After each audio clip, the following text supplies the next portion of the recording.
Pagbasa mula sa aklat ni Propeta Jeremias.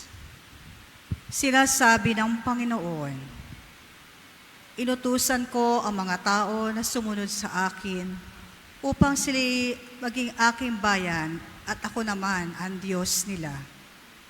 Sinabi kong mamuhay sila ayon sa ipinag-uutos ko at sila'y mapapanuto.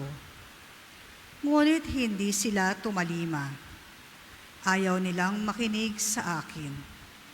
Sa halip, ginawa nila ang balang maibigan at lubusang nagpakasama sa halip na magpakabuti.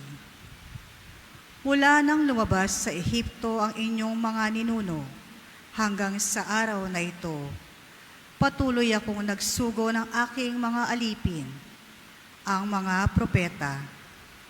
Subalit hindi ninyo sila pinakinggan ni pinahalagahan.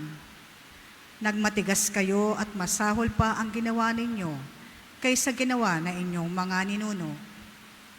Jeremias, sasabihin mo ang lahat ng ito sa kanila, subalit hindi sila makikinig sa iyo. Tatawagin mo sila, ngunit hindi kanila papansinin.